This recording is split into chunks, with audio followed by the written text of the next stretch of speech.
Então, dando continuidade ao artigo 8º, esse artigo, ele possui 10 incisos e alguns parágrafos. Eu vou citar a vocês o inciso 3º, que é muito importante. Vocês vão ler o primeiro, o segundo e vão lendo de maneira geral. Eu vou falar para vocês sublinharem e focarem o inciso 3º, a participação, o diálogo e a escuta cotidiana das famílias, o respeito e a valorização de suas formas de organização. Aí a gente tem a participação, tem uma abertura para o diálogo e escutar, que é a pedagogia da escuta em relação às famílias. Antes a gente não tinha essa preocupação com a pedagogia da escuta, né? As escolas não tinham antes dos anos 90 essa abertura, né, dos portões, esse entrosamento com a comunidade. Olha, o inciso 4º também, vocês vão sublinhar o estabelecimento de uma relação efetiva com a comunidade local, né? É o entorno, é o bairro, né? E também dos saberes, trazer para dentro da escola os saberes da comunidade. Então, sublinhem o 4º. O 5º, o reconhecimento das faixas etárias, né? As singularidades, as individualidades das crianças e coletivas. Aqui a gente está colocando que deve haver uma interação com as crianças da mesma idade e também de diferentes idades, coisa também que outrora era muito limitado. As crianças ficavam limitadas só à sala de aula, só aos seus colegas da mesma idade. Então esse inciso 5º, ele veio quebrar essa especificidade. Depois o inciso 6, ele fala os deslocamentos e os movimentos amplos das crianças nos espaços internos e externos à escola, né, às suas salas, da sua turma e da sua escola. Aqui também a gente começou a ter as aulas passeio, as crianças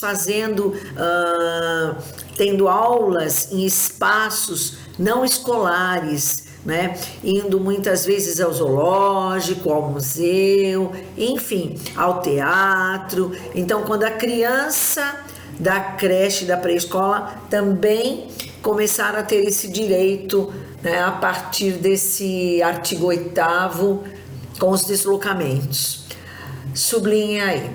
Aí nós vamos também colocar o inciso 7, que é a criança ter acesso ao que a escola tem, todos os espaços, materiais, objetos, que mais? Brinquedos.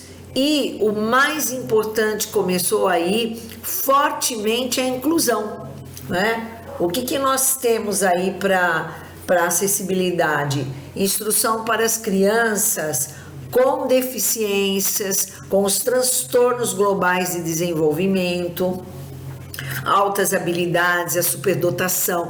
Então entram as crianças disléxias, autistas, enfim, né, as crianças até com paralisia cerebral. E aí nesse inciso, né, essas crianças têm aí essa acessibilidade no primeiro momento, né, da lei, que antes nós também não tínhamos.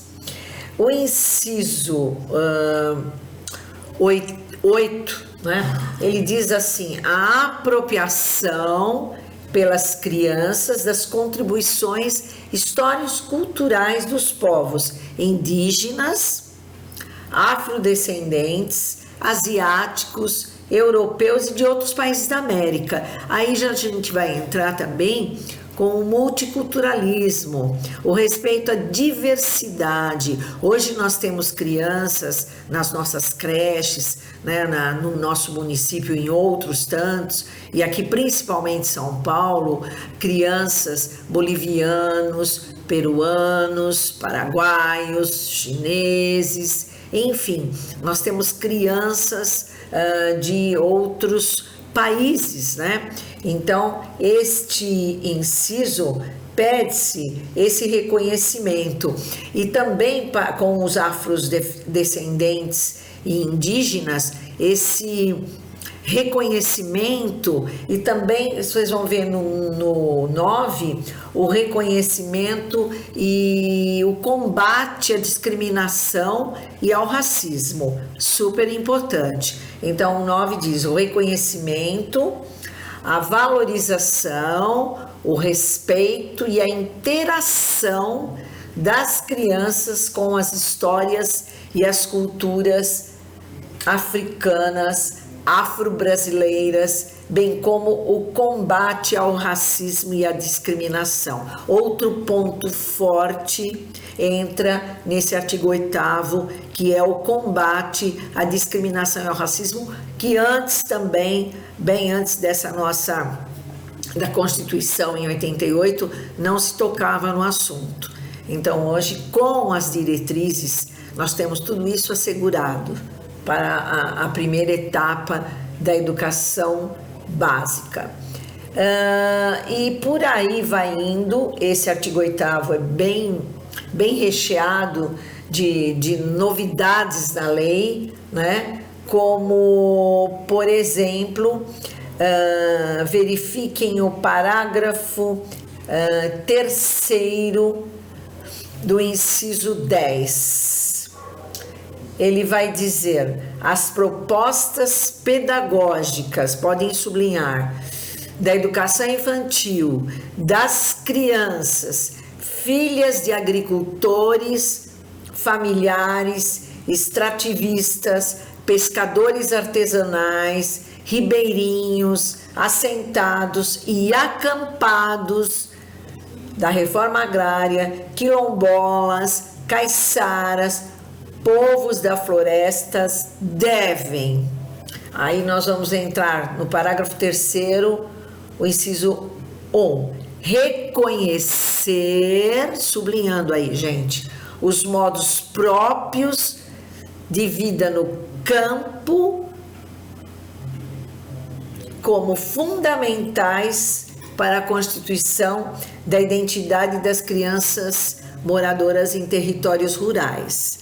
Então, as crianças moradoras em territórios rurais, elas têm uma comunidade diferente, né, da criança que mora numa zona urbana. Então, também o professor tem que estar preparado.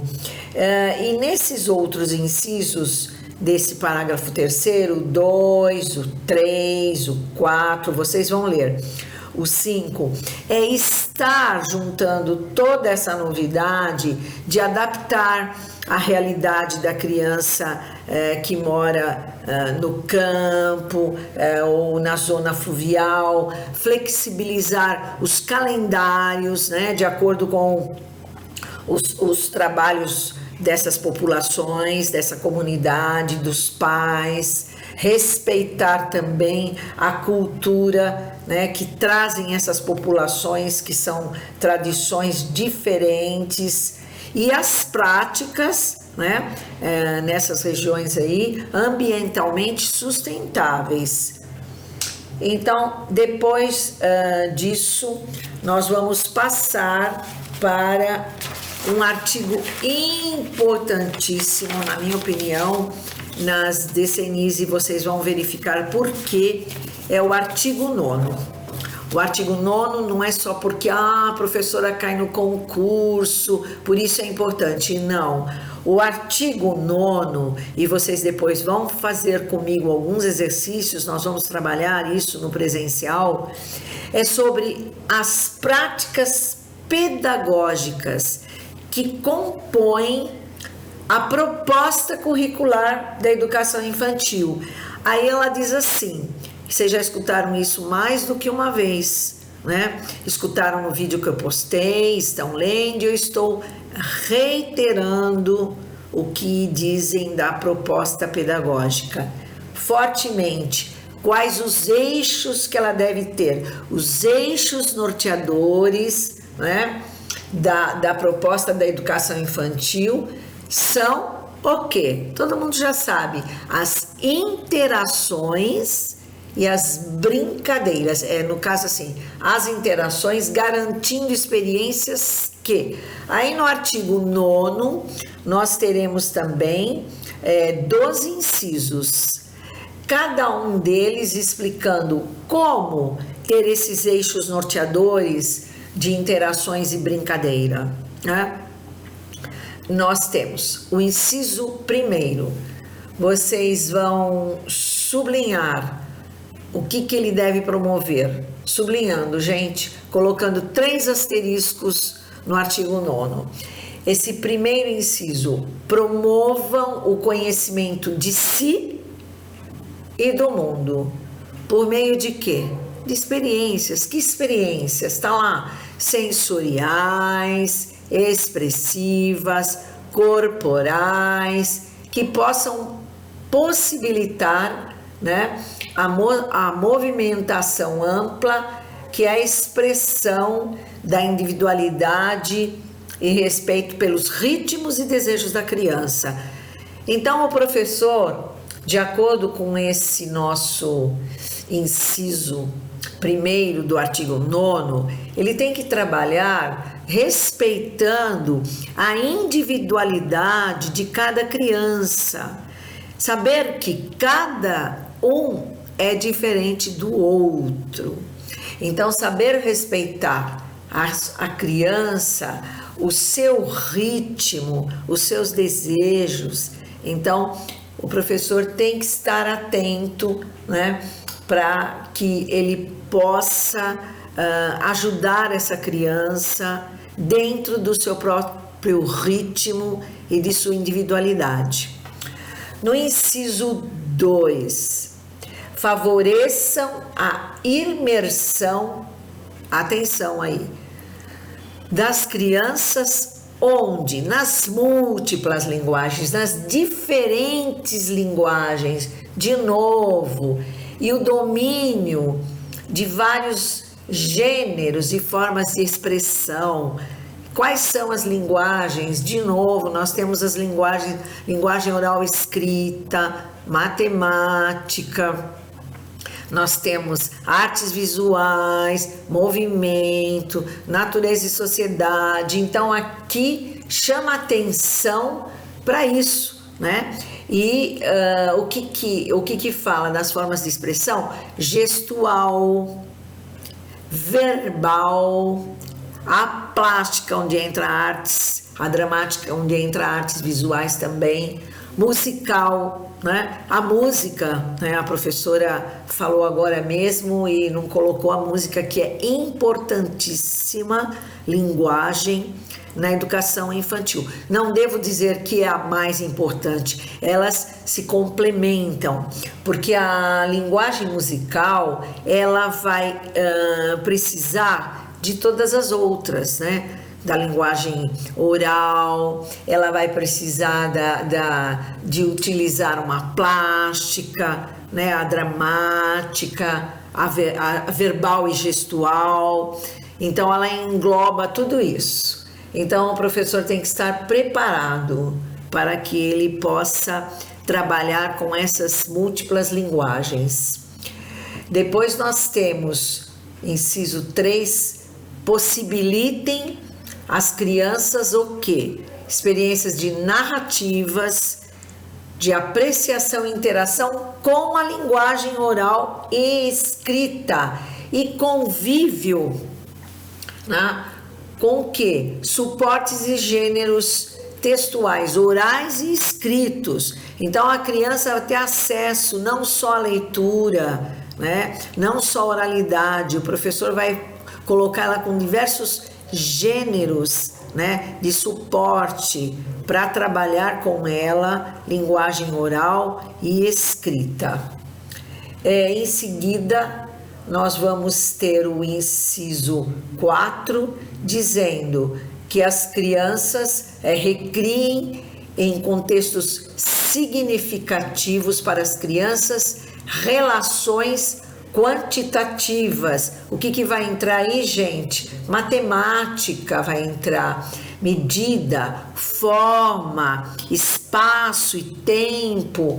Aí nós temos também a relação de quantidade, de transformação do tempo, né? A gente pode entrar em natureza e sociedade, não só na matemática. O inciso 5, ampliem a confiança e a participação das crianças. Isso é importantíssimo, não só nas atividades individuais, mas nas atividades individuais e coletivas. Gente, o professor, ele tem que trabalhar muito essa atividade coletiva, ele tem que fazer o trabalho em equipe, colocar o aluno em duplas, um coleguinha ajudando o outro, fazendo roda, né? Fazendo esse trabalho de participação. Então, não só na atividade individual. E um momento importante é esse das atividades coletivas, em que ele aí vai desenvolvendo na criança a empatia, o colocar-se no lugar do outro, né? No individual, o respeito do professor, novamente, por esse aluno ter o seu ritmo de aprendizagem. Em seguida, nós temos o inciso 6, que vai possibilitar situação mediadas para o professor desenvolver na criança a elaboração da autonomia, né? Ações de cuidado pessoal. O que é isso? Vai pessoal, higiene, auto-organização, saúde, bem-estar. Então, o professor tem que trabalhar com os seus alunos, né, de maneira interdisciplinar, né, todas essas ações, né? Então, a ação de higiene, ela ensina a criança a ser autônoma. Algumas escolas, quando oferecem a refeição, não são mais as funcionárias merendeiras que colocam no prato. A criança vai aprender a estar entrando em fila e se autosservir, né? E na medida certa, porque a professora vai estar ensinando, já para não haver o desperdício. E se a criança quiser, ela volta a comer. Então, aí a gente tem a autonomia para desenvolver nessa criança. Depois nós temos todos esses incisos são altamente importantes e nunca se falou isso antes das diretrizes. Então, vocês têm que ver a responsabilidade do docente em relação a estar trabalhando tudo isso. Então, essas práticas pedagógicas estão aqui todinhas discriminadas, né? Para que o professor possa exercer a docência, né? Dentro destas normas, né? Para o seu planejamento curricular. Então, aí a gente tem também possibilitar vivências éticas e estéticas, já foi falado nos princípios, mas e ali respeitando com outras crianças e grupos culturais. O que vai acontecer? Aí é que vai haver o reconhecimento da diversidade cultural, do multiculturalismo, de saber que tem coleguinhas que vêm de outro país, que trazem a sua própria história, sua própria cultura, e deve haver aí uma troca entre as crianças. Mas quem vai fazer isso é o professor, que é o mediador para que esse inciso possa ser cumprido. Em seguida, o inciso 8.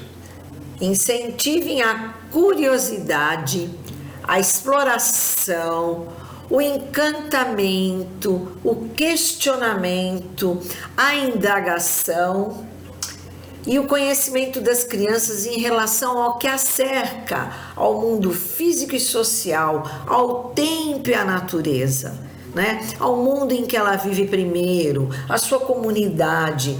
E hoje nós estamos trabalhando muito o professor fazer com que a criança tenha muita curiosidade, né? Investindo nisso, a curiosidade infantil, para que ele possa levar a criança a se encantar, como diz ali, por meio da curiosidade, questionar, né? Fazer perguntas, indagar, né?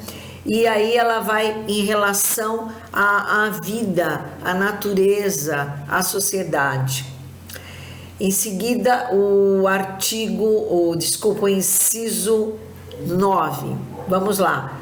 Promovam o relacionamento e a interação das crianças com com diferentes manifestações. Vejam aí de novo. Música, de novo as linguagens. Música, artes plásticas e gráficas, visuais também, cinema, fotografia, dança, teatro, poesia e literatura. Tudo dentro do mundo das linguagens, né? Uma compreendendo a outra. Então a gente tem aí todas elas. Temos as artes visuais, as artes plásticas, a música, o movimento, né? Entrando dentro disso tudo muito o teatro, né? A dramatização. Então, esse inciso muito importante no planejamento curricular do professor. O 10.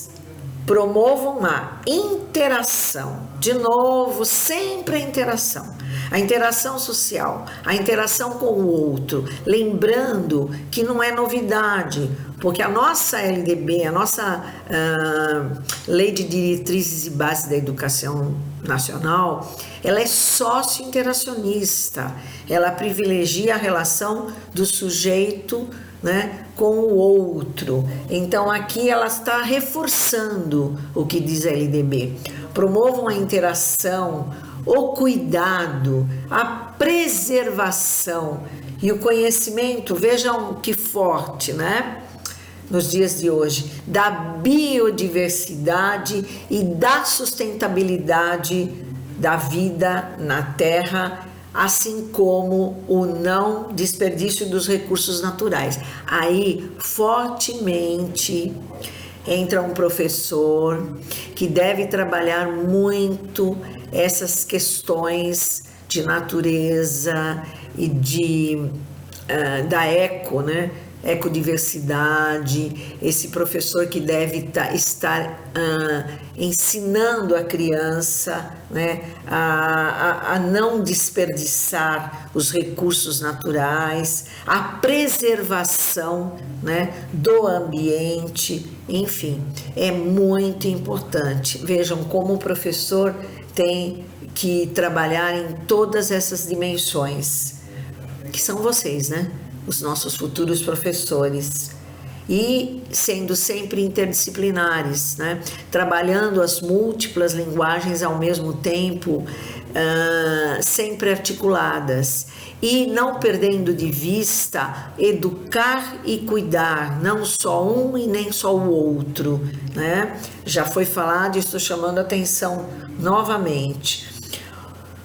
E aí vem o inciso 11, propicia a interação e o conhecimento pelas crianças das manifestações e tradições culturais brasileiras. Isso é muito importante, estar mostrando para a criança o trabalho da sua da sua gente, da sua terra, do seu povo, né? Vocês viram lá acima que ela vai respeitar, né, as outras crianças vindas de outros lugares, né, da Ásia, da África, né, o respeito à diversidade cultural. Então ela também tem que estar conhecendo as manifestações da sua gente, do nosso país, né, da nossa terra. E o professor é o mediador que vai apresentar tudo isso à criança.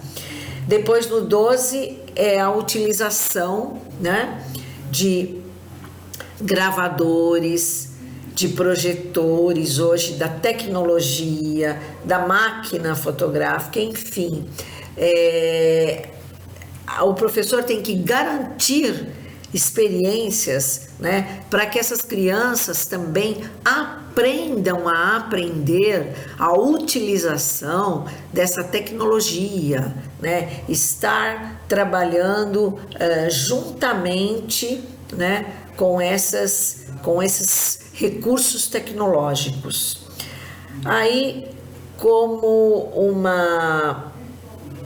finalizando, né, a gente mostrou para vocês nesses 12 incisos a importância das propostas pedagógicas. Então, não perdendo de vista cada um.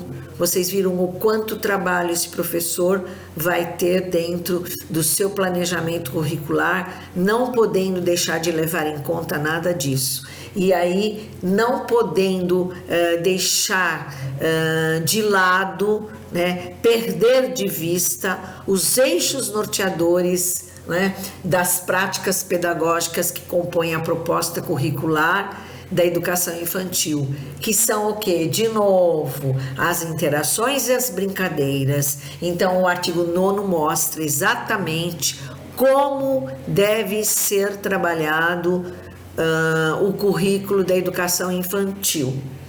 Depois, a gente vai ter o artigo 10, que diz o seguinte: as instituições de educação infantil devem criar procedimentos para acompanhamento do trabalho pedagógico e avaliação do desenvolvimento das crianças. Estamos falando em avaliação na educação infantil, né? Então, nós estamos falando sem objetivo de quê? De seleção, de promoção ou de classificação. As crianças na educação infantil são avaliadas pelo professor dentro desses eixos norteadores, que são as interações e as brincadeiras. Cada professor tem a sua ficha, a ficha da criança, e a criança tem um portfólio, e o professor faz um acompanhamento individual,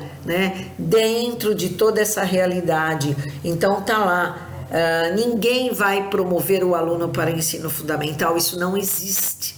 Essa avaliação é a avaliação de observação do professor, uma observação, crítica e criativa das atividades dos seus aluninhos. De novo, das brincadeiras, das interações no cotidiano. Como essas crianças interagem com os colegas, com os adultos, com os outros colegas de diferentes idades, tudo que vocês leram no artigo 9º, com as crianças procedentes de outros países. Então, como elas se entrosam, né, interagem, né, dentro deste quadro de diversidade cultural. Então, a avaliação não é nota, não é conceito, isso não existe. Muito cuidado, hein, nos concursos, na educação infantil. Então, existe o quê? Vejam lá, utilização de múltiplos registros realizados por quem? Por adultos e crianças. O que é isso? Relatório, fotografia, desenhos, álbuns. Isso tudo pode ser incluído no portfólio que cada criança tem, que normalmente a educação infantil trabalha com portfólio. Cuidado para não confundir portfólio com pasta. Existem escolas que trabalham só com as pastas de atividades. O portfólio vai além. Por quê? Porque no portfólio o professor vai deixar sempre um parecer, uma reflexão dele crítica sobre o quê? O desenvolvimento da criança no bimestre ou no mês. Então, dizendo o que aprendeu, deixou de aprender e incluindo todas as atividades. E isso tudo que vocês estão vendo, desenhos, pinturas, relatórios, enfim. Certo? Se for uma pasta, não precisa haver o comentário do professor, mas nos dias de hoje, as escolas estão optando pelos portfólios de educação infantil, colocando o quê? Sempre um parecer do professor e também a criança colocando aquilo que ela aprendeu, o professor é o scribe, vai escrever esse registro para ela e o que ela gostaria de aprender, e os pais vão acompanhar, né, todo mês nas reuniões esse portfólio, vendo como o seu filho se adequou àquele currículo da escola. Depois nós temos aqui o terceiro, a continuidade dos processos de aprendizagens por meio da criação de estratégias, são procedimentos adequados aos diferentes momentos de transição vividos pela criança. Que transição é essa? É aquela transição de casa para a escola, para a instituição, transições dentro do ambiente escolar, a transição da creche para a pré-escola e da pré-escola para ensino fundamental. Aquela entrevista que a professora colocou para vocês semana passada, que é recebendo um novo amiguinho, é um caso de transição de casa para a escola e a criança chegando na escola, a transição que ela vai ter, né, desse movimento da entrada deste novo coleguinha, o que pode ser feito para adaptá-lo. Esse inciso fala sobre isso. E depois também existe o movimento da criança que sai da creche para a pré-escola, a mesma coisa, ele muda de sala, como quando ele vai para o primeiro ano do ensino fundamental. Quarto, documentação específica, que eu falei agora há pouco, que permita às famílias conhecer o trabalho dessa instituição, desta escola, junto às crianças e os processos de desenvolvimento e aprendizagem de seus filhos na educação infantil. Por isso a professora falou lá em cima, né, do acompanhamento pelo portfólio, que é a metodologia de avaliação mais fácil para que os pais possam estar vendo esse desenvolvimento da aprendizagem de seus filhos. Depois o quinto vai dizer o que sempre falamos, a não retenção das crianças na educação infantil. Não existe, pelo amor de Deus, né, gente? Por favor, atenção. Não existe reprovação na educação infantil, porque a avaliação não tem o quê? Esse intuito de seleção, não é? De discriminação, né? De mudança de... vai mudar da creche para pré-escola, é outra coisa, é transição, mas não é para ter uma nota, uma avaliação, menos ainda da pré para ensino fundamental. A criança vai fazer essa transição automaticamente, então não existe isso. E o último artigo dizendo, na transição para o ensino fundamental, a proposta pedagógica deve prever formas para garantir a continuidade no processo de aprendizagem e desenvolvimento das crianças, respeitando o que? De novo, as especificidades etárias, as idades, né, de cada criança, sem antecipar nenhum conteúdo, como muitas escolas fazem, né, que serão trabalhados no ensino fundamental. Algumas escolas, né, naquela ânsia, por causa dos pais também, de cobrança, começam a trabalhar conteúdos que seriam dados no primeiro ano. Isso não pode acontecer. As crianças terão que ter direito à proposta pedagógica curricular da educação infantil hoje, de acordo com a BNCC, que vocês estudarão num próximo capítulo. Meus caros alunos, eu espero que vocês tenham me acompanhado nesta explicação das diretrizes. As diretrizes estão embasando toda a BNCC que vocês vão estudar, então vocês terão que registrar os focos que eu fui explicando e depois nós vamos fazer algumas atividades práticas. Por quê? Porque agora a gente acabou a conceitual, o conteúdo conceitual da aula. Depois nós faremos o quê? Uma atividade procedimental, que é o saber fazer e verificar quais as dúvidas, né? Vocês vão me dar um feedback de que dúvidas tiveram, mas que fique muito claro para vocês, né? Esses capítulos que eu fui explicando são os principais, principalmente o 9º, que fala de toda a proposta pedagógica, são os que mais caem nos nossos concursos, no ENAD e também na nossa prova D2, tá bom? Uma boa noite para vocês, espero que vocês possam estar unindo a resolução 5 juntamente com o vídeo, com este vídeo e o outro vídeo da professora que eu postei hoje para vocês no Google Class. Até o próximo encontro e um bom descanso.